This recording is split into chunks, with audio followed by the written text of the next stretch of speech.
3.9.83. On a certain occasion, the Exalted One was staying near Vesali, the great grove in the house with the peaked gable. Now a certain monk who was of the Vajjan clan came to see the Exalted One, paid at respect, etc., and sat to one side. As he sat at one side, that monk said this to the Exalted One: Lord, the recital I have to make twice a month amounts to more than 150 rules.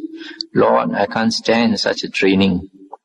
Just now he said about the more than 150 rules that he has to recite twice a month. This is the Patimokkha, the precepts which monks have to chant. When there's more monks or more, they chant the whole, all the rules. But if there are less than 4 monks, then they don't chant all the rules.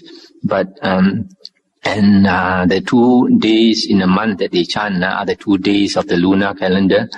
First one is the 15th day of the lunar calendar, the full moon day. The other one is the last day of the lunar calendar, the 30th of the lunar calendar, or sometimes when you don't have 30 days, you have 29 days.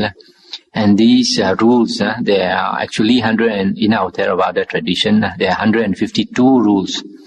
152. Later, another 75 trainings were added. Trainings that you're supposed to wear your robe all around. You're supposed to be very mindful when you eat. You're supposed to be very mindful when you go on alms round, accept food, etc. So, if you add the 152 plus the 75, you get 227 precepts, which a monk is supposed to keep. So the Buddha said, well, monk, can you stand the training in 3 particulars, that in the higher morality, in the higher mind, and in the higher wisdom? And he replied, yes, Lord, I can do that. Then the Buddha said, then do so in these 3 particulars. Then, monk, when you are proficient in the higher morality, higher mind, and higher wisdom, then passion, hatred, and delusion will be abandoned by you. When you have abandoned these, you will not perform any wrong deed. You will not follow any wicked way. So that monk, some time after, trained himself in the higher morality, higher mind, and higher wisdom. And on completion of this training, passion, hatred, and delusion were abandoned by him. Thereafter, he did no wrong deed. He followed no wicked way. In other words, he became Arahant. This training in the higher morality, higher mind, and higher wisdom is basically also the training in the Sila, Samadhi, and Panya, which is the basis of the Aryan Eightfold Path taught by the Buddha to get out of suffering, to get out of the cycle of rebirth. And so here you can see in this sutta that this monk is saying there are so many rules to keep. He said he can't stand it. Too many rules, 150 over rules to keep. And you can see here the Buddha had the wisdom not to insist that he follow all these rules, just told him, keep in mind these 3 things. Train in the higher morality, higher mind, and higher wisdom, which he said the 3 things he can do. So you can see here, even though the Buddha made so many rules, actually the Buddha is not attached to the rules, even though sometimes he can be quite strict with the rules. And you can see, for example, in the beginning of the Buddha's ministry, he didn't make any rules, hardly any rules, and yet there were a lot of arahants. And later, because there were a lot of monks and more monks ordained, then when you have more people, the chances of getting corrupt monks, even you get 1% or 2%, you still, when you have a big number, you have quite a lot of them. That's why the Buddha had to make more rules. With the passing of time, he added more rules. So you can see the Buddha, he could see that this monk was a good monk. So with good monks, you don't have to tell them to follow a lot of rules. They will naturally guard themselves. But with corrupt monks, with very lax, unmindful monks, you have to give them a lot of rules to keep them on their toes. So here the Buddha relaxed. The next sutta It's quite an important sutta. 3.9.85. The Buddha said, "Monks, this recital to be made twice a month amounts to more than 150 rules, wherein are trained clansmen or countrymen who are eager for their welfare."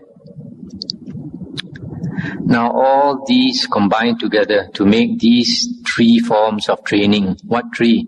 The higher morality, the higher mind, and the higher wisdom. Herein are combined one and all of these rules. Now monks, in this matter, a monk keeps the laws of morality in full. He is moderately given to mental concentration, moderately given to striving for wisdom. Whatever minor trifling observances he may transgress, he is cleared of them. Why so? I do not declare him to be rendered unfit because of them, for he strictly observes the rudiments of the holy life, the constituents of the holy life. He is established in morality. He trains himself in the rules of training by undertaking them. Such a one, by destroying three fetters, is a stream winner, Sotapanna. One not doomed to the downfall, one assured, one bound for enlightenment. Just stop here for a while to make some comment. The Buddha is saying that a Sotapanna, he keeps the morality, laws of morality, rules of morality in full. Then he is moderately given to mental concentration, moderately given to striving for wisdom. And sometimes he can break even though he has, the Buddha says that he keeps the laws of morality in full. Sometimes minor trifling observances he may transgress, he is cleared of them. So even though he is perfect in sila, sometimes minor rules he can transgress. The Buddha said, by destroying three fetters, he is a stream winner, Sotapanna. Later you will find that the stream winner, you have the path and the fruit. In the path attainer, he has not destroyed the three fetters yet. But it is stated elsewhere, some other sutta, that a person who attains the path, before he dies, he will definitely attain the fruit. But it's not stated when. It might be a short time, might be a longer time, a few years, but he will attain the fruit before he dies. And when he attains the fruit, the three fetters are destroyed. What are the three fetters? The first one is Sakaya Ditti, second one is Silabbata Paramasa, and the third one is Vicikicca. Sakaya Ditti, sometimes they translate as a view of a person or view of a being, view of a self. But I would prefer to translate it as a view of a being in the body. That's Sakaya, view of a being in the body. Why? Because the Buddha said it is easier to see that the body is not the self. But it is very, very difficult to see that the mind is not the self. We have been so used to using the mind. It has protected us for so many lifetimes that it has become our second nature, our mind. So saying about the Sakaya Ditti, the view of a being in the body. Why I say this is because in the suttas we find that even an anagami, a third stage fruit attainer, he still has a view of a being, a view of a self. He still has. Until that person is an arahant, all the Aryas, they have a view of a being. So if you translate Sakaya Ditti as view of a being, view of a self, then you are saying that all the Aryas don't have a view of a self. They still have. It's only that, in my opinion, they can see that the body is not the self. But they still have a view of a self somewhere. So this is Sakaya Ditti. The second one is Silabbata Paramasa, which is clinging to rules and rituals. Rules, we have to have wisdom in using rules. And we must know the rules, the spirit of the rules, how to use them. And Vicikicca is doubt about the teaching. So there's the three fetters. Now to continue, the Buddha said, moreover, a monk keeps the laws of morality in full. He is moderately given to mental concentration, moderately given to striving for wisdom. Whatever minor, trifling observances he may transgress, he is cleared of them. Why so? I do not declare him to be rendered unfit because of them, for he strictly observes the rudiments of the holy life, the constituents of the holy life. He is established in morality. He trains himself in the rules of training by undertaking them. Such a one, by destroying three fetters and weakening those of passion, hatred and delusion, is a once returner, Sakadagamin. Coming back to this world just once more, he will make an end of ill. Just stop here again to comment. Here again you find that the Sakadagamin is similar to the Sotapanna in that he has perfect morality, but only very moderate amount of concentration and wisdom. And he comes back to this world once more before he ends the cycle of rebirth. This is a Sakadagamin.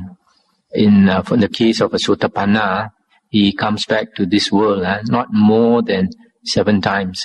As a human being, not more than 7 times. And the Buddha continued, moreover, a monk keeps the laws of morality in full.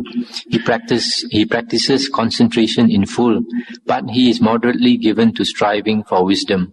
Such a one, by the destruction of the 5 fetters that bind to the lower worlds, takes birth spontaneously, there to pass away, destined never to return again. Stop here again. Here the Buddha is talking about the Anagamin, who is reborn in the pure abodes. He has perfect morality and perfect concentration, but he has moderate amount of wisdom, and he destroys the 5 fetters. That means the earlier 3, which is Sakaya Ditti, Silabata Paramasa, Vichikicha, plus the 4th one is Kamaraga, which is sensual passion, and the 5th one is Vyapada, ill will. And then to continue, the Buddha said, lastly, in this matter, a monk keeps the laws of morality in full. He practices concentration in full. He practices the acquiring of wisdom in full. Whatever minor trifling observances he may transgress, he is cleared of them. I do not declare him to be rendered unfit because of that. He strictly observes the rudiments of the holy life, the constituents of the holy life. He is established in morality. He trains himself in the rules of the training by undertaking them. Such a one, by destroying the asavas in this very life, himself comes to know thoroughly the liberation by mind, the liberation by wisdom, and attaining it abides therein. Thus monks, the partial fulfiller attains partially, the perfect observer attains perfectly. Not barren of result are these rules of training, I declare. That's the end of the sutta. So in this sutta, the Buddha is saying that a Sotapanna and Sakadagamin, the first and the second fruition persons, they have perfect sila. And the Anagamin has got perfect sila and perfect concentration, perfect samadhi. And we know from other suttas that perfect concentration means the 4 jhanas, or one-pointedness of mind in the suttas. And the Arahant has perfect sila, samadhi and panya, morality, concentration and wisdom. And he destroys the asavas. Asavas are those uncontrolled mental outflows.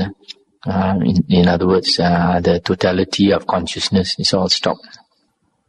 The other thing you like to observe here is that all the Arya, even though they have perfect sila, sometimes they can transgress minor observances. That means minor precepts.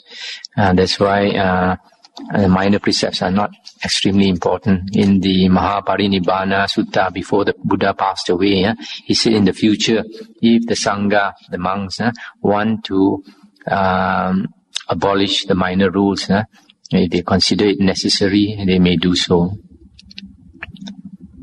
And then the other suttas, 3.9.88, the Buddha said, monks, there are these three forms of training. What three? The training in the higher morality, that in the higher mind, and that in the higher wisdom. And what, monks, is the training in the higher morality? I'll stop here. This Adi Sila Sikha. So here we get a definition of the three things, higher morality, higher mind, and higher wisdom. And the Buddha said, herein a monk lives moral and restrained with the restraint of the obligations, that is the patimokkha. Following the practice of right conduct, he sees danger in the slightest faults. He takes up and trains himself in the rules of morality. This is called the training in the higher morality. And what, monks, is the training in the higher mind? Adi Citta Sikha.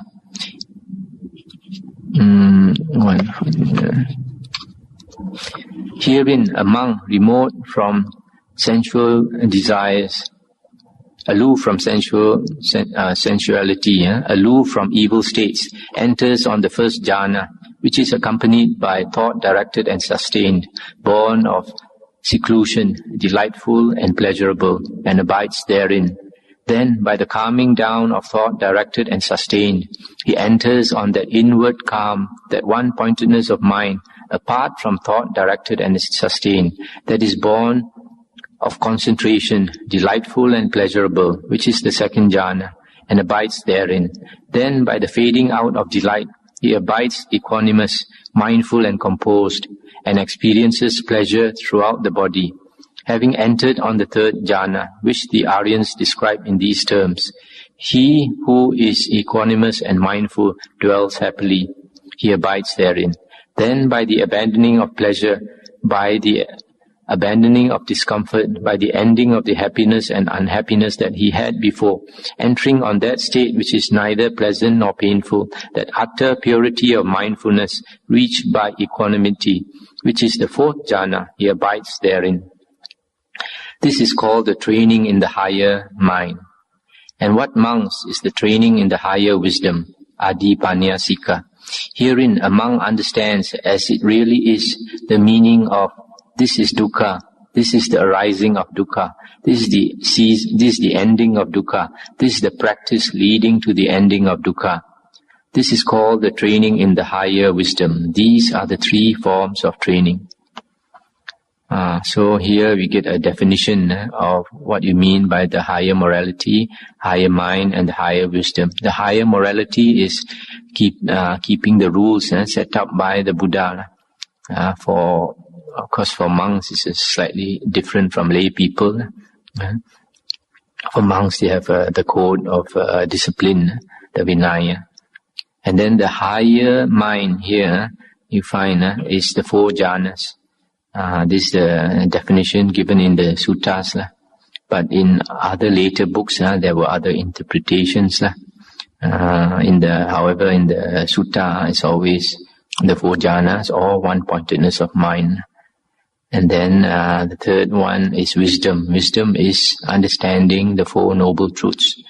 But then you see in the stages, the 8 stages of Aryahood, they all have this Sila, Samadhi, and Panya, but at different levels. The lower, like Sotapanna, they understand. Their morality may be perfect, but their concentration and wisdom is at a lower level. And then as you go higher, the Sakadagami, second stage, and third stage, and fourth stage, then the concentration and the wisdom naturally becomes more developed. Now this next sutta is 3.10.94. The Buddha said, possessed of three qualities, monks, a Raja's noble thoroughbred steed is worthy of the Raja, a royal possession, and is reckoned an attribute of royalty. What are the three? Herein, monks, the Raja's noble thoroughbred is blessed with beauty, with strength, and with speed. These are the three qualities. In like manner, monks, Possessed of 3 things, a monk is worthy of offerings, worthy of hospitality, worthy of gifts, of salutations with clasped hands, a field of merit unsurpassed for the world. What 3? Beauty, strength, and speed. And how is a monk blessed with beauty? Herein a monk is moral. He lives restrained with the restraint of the obligations, patimokkha, proficient in the practice of good conduct. Seeing danger in trifling faults, he trains himself in the rules by undertaking them. In this way he has beauty. And how is a monk blessed with strength? Herein a monk dwells ardent in energy, ever striving to abandon bad qualities, to acquire good qualities, strenuously exerting himself, not throwing off the burden in good qualities. In this way he has strength. And how is a monk blessed with speed?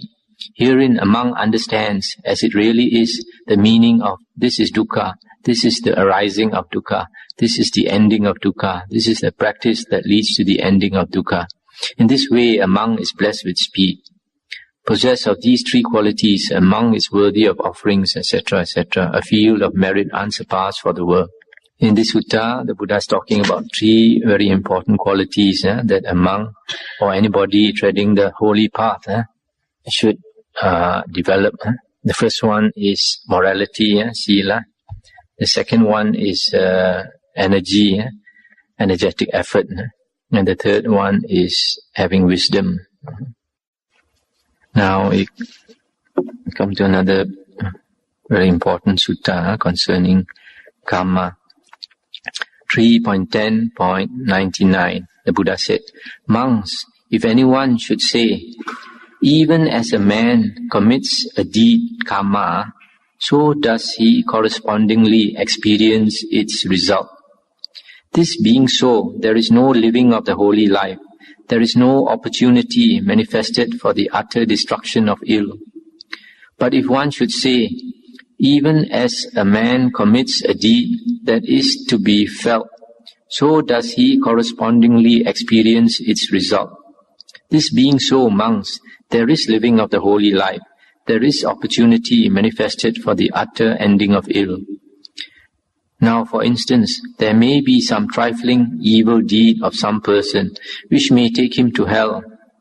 Again, there may be a like trifling evil deed of some other person which is to be experienced in this very life. Not much of it, nay, not a dot of it is seen hereafter. I just stop for a while to comment. Here the Buddha is saying that when we commit karma, when we do a deed, an action intentionally, it is we don't get the corresponding result always. It all depends on the person. It all depends on the person. In other words, suppose like you do an evil deed, like you kill a person, and for one person, perhaps by doing killing, in the next life or the next few lives, he may experience being killed either once or many times. But another person, he does the killing, but he does not experience being killed in the next life. So this is karma is not very straightforward. It depends very much on the person, the person doing the deed. This is an important principle that we have to understand, because the Buddha said sometimes a person does a small evil deed and it can bring him to hell. But another person does the same small evil deed, he may experience it in this very life. Maybe he feels remorse that he has done it, and then it troubles him a bit, and then next life it's all cleared. He doesn't have to pay anymore. Now to continue. Now monks, of what sort of person does a small offense take him to hell? Herein, monks, a certain person is uncultured in body, uncultured in moral conduct, uncultured in mind, uncultured in wisdom. He is insignificant, his life is restricted, he is miserable. Of such a person, monks, even a trifling evil deed done brings him to hell. Now monks, for what sort of being is a similar small offense to be experienced in this very life, and not a dot of it seen hereafter? In this case, some person is cultured in body, cultured in moral conduct, cultured in mind, and cultured in wisdom. He is not insignificant. He is a great being. He abides immeasurable. By such a being, monks, a similar small offense is to be experienced in this very life, and not much of it, nay, not even a dot of it is seen hereafter. So just stop for a while to say, you see, a person with not much blessings, not much merit, not an uncultured person, just doing a small evil deed brings him to hell. Whereas for another person who is a great being, he is cultured in body, cultured in moral conduct, cultured in mind, and cultured in wisdom. He pays for it in this very life, and hereafter he doesn't have to pay for it. And cultured in body maybe is that he does not do evil with his body. He does not steal, he does not kill, he does not commit adultery. And cultured in moral conduct, in all kinds of moral conduct. He is cultured. Cultured in mind, that means he has developed his mind by meditation, by concentration, etc. And cultured in wisdom, he has developed wisdom, understands the teachings, the holy teachings, etc. Now, to continue, the Buddha said, now monks, suppose a man throws a lump of salt into a little cup of water. What do you think, monks? Would that trifling amount of water in the cup become salty and undrinkable owing to that lump of salt? And they replied, it would, Lord. Why so? That water in the cup, Lord, being but little, would become salty and undrinkable thereby. And the Buddha said, again, suppose a man throws a lump of salt into the river Ganges. What do you think, monks? Would that river Ganges become salty and undrinkable owing to that lump of salt? Surely not, Lord. Why not? Great, Lord, is that mass of water in the river Ganges. It would not become salty and undrinkable thereby. And the Buddha said, well, monks, just in the same way, the small offense of such and such a person here takes him to hell. Or yet again, a similar small offense of another person is to be experienced in this very life, and not much of it, nay, not a dot of it is to be seen hereafter. Let's stop here for a while. Here the Buddha is giving a very good simile.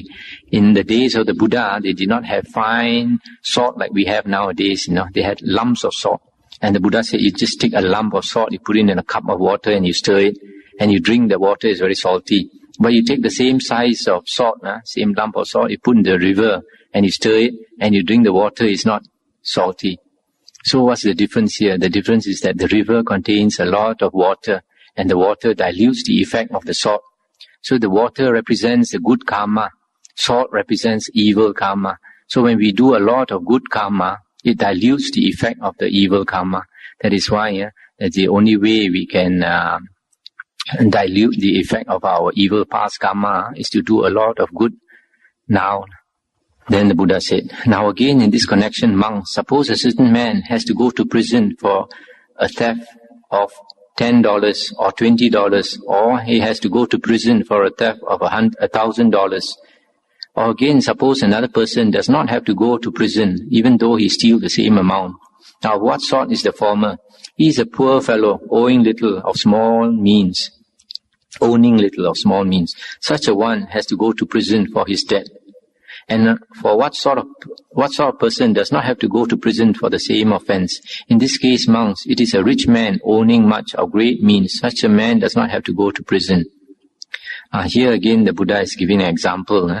Suppose now, you imagine a beggar comes to your house. You're at the back of the house cooking or something, and he comes in and he sees maybe you have $10 on your table, or $20 or $1,000. Then he takes it and walks away. And then you happen to come out. You see the beggar walking away and your money is missing. Normally people would call the police and then have that man arrested and thrown into prison. But suppose some very VIP, a very important person, walks into your house in the same way, and then in the same way he pockets the $10 or $20 and he walks away. And when you come out, you see that person On second thought, you think, I better not report to police. If I report to police, I might get into prison. So you see, two persons do the same deed, the result is different. So after that, the Buddha said, so monks, if one should say, even as a man commits a deed, so does he correspondingly experience its result.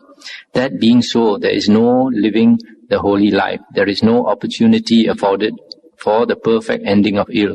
But monks, if one should say, even as a man commits a deed that is to be felt, so does he correspondingly experience its result. That being so, there is living of the holy life. There is opportunity afforded for the utter ending of ill. And this is a very important principle here. The Buddha is saying that not all karma is to be experienced, that's why we have the case of a perfect case of a man during the Buddha's time by the name of Angulimala. We know that he killed hundreds of people.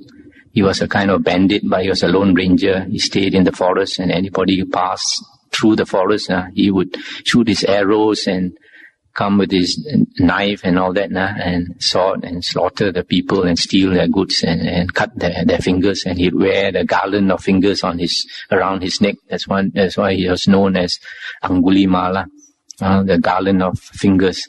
So this man, Angulimala, he should have, if he had passed away, he would have gone to hell and suffered for a long time. But the Buddha went to convert him, and he followed the Buddha. The Buddha used psychic power. He tried to kill the Buddha, but the Buddha was walking very slowly. He came from behind and ran after the Buddha and tried to attack the Buddha from behind. But even though the Buddha was walking so slowly, he could not reach the Buddha, even though he was running at top speed. So after a while, he shouted to the Buddha, "Stop, monk, stop." And then the Buddha said, turned around and looked at him, and the Buddha said, "I have stopped. You have not stopped." Then he thought to himself, what does this monk mean? Then he thought, this monk can't be telling a lie, he must be speaking the truth. He has stopped, I am not stopped. Then he threw away his sword and all his weapons, and then he knelt down and asked the Buddha to explain. Then the Buddha told him, I have stopped killing, I have stopped harming all creatures. You have not stopped. That's why you still turn around in samsara. So then he realized, then he wanted to become a monk. So he followed the Buddha. And then after that, he practiced the holy life and he became an arahant, got out of samsara. But because of his karma, sometimes when he went on alms round, pindabat, people would throw rocks at him. He'd come back with a bleeding head. And then he'll tell the Buddha, weeping, and tell the Buddha, and the Buddha told him to bear it. And then that time, I think the Buddha gave him another name and told him to bear it. Said that if you don't bear it, if you don't, the consequences of your karma are so heavy, you have to sort of strive to get out of it. So he strove so hard that he became an arahant. And when he became an arahant, he didn't have to pay at all for all that karma that he did. So the Buddha is saying that if we have to pay for all our karma, then there's no point in practicing the holy life. You can never get out of it. You never get out of samsara. So the one principle we have to remember is not all karma will ripen. Second one, the result of karma depends on the person. Different persons, the result of karma is different. And the third one is to dilute the effect of the past evil karma. We have to do more meritorious deeds, like keeping morality, dana, sila. The second one is dana, doing charity. Another one is bhavana, development of our mind. Another one is listening to the Dhamma, the teachings, and then discussing Dhamma, visiting monks, etc., etc. These are spelled out in the Mangala Sutta, the different ways of obtaining the highest merit. All these are the ways of attaining merit.